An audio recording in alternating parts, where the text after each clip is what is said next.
Gruffalo's Child by Julia Donaldson and Alex Scheffler.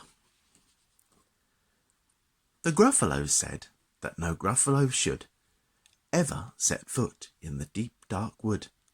Why not? Why not?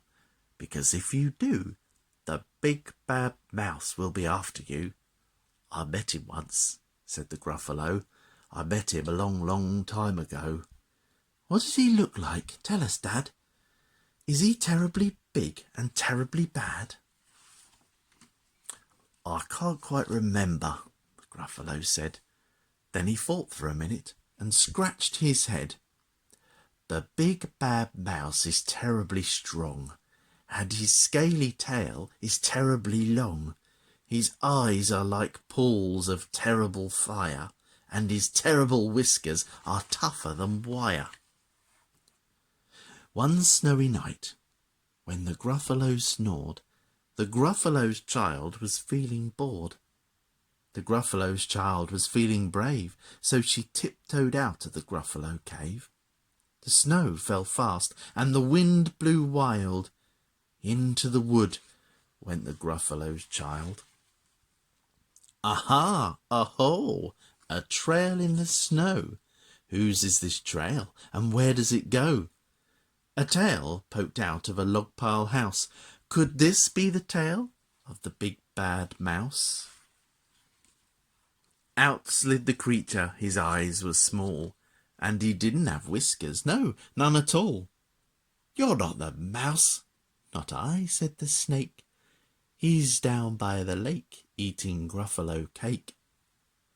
The snow fell fast, and the wind blew wild. I'm not scared, said the Gruffalo's child. Aha! Aho! Marks in the snow. Whose are these marks, and where do they go? Two eyes gleamed out of a tree-top house. Could these be the eyes of the big bad mouse? Down flew the creature. His tail was short, and he didn't have whiskers of any sort. You're not the mouse. Too, not I, but he's somewhere nearby, eating Gruffalo pie. The snow fell fast, and the wind blew wild. I'm not scared, said the Gruffalo's child. Aha! Aho! A track in the snow. Whose is this track, and where does it go?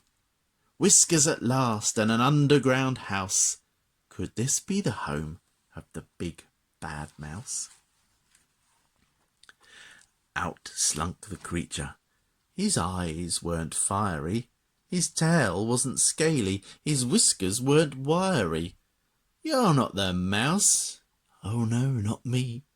He's under a tree, drinking Gruffalo tea.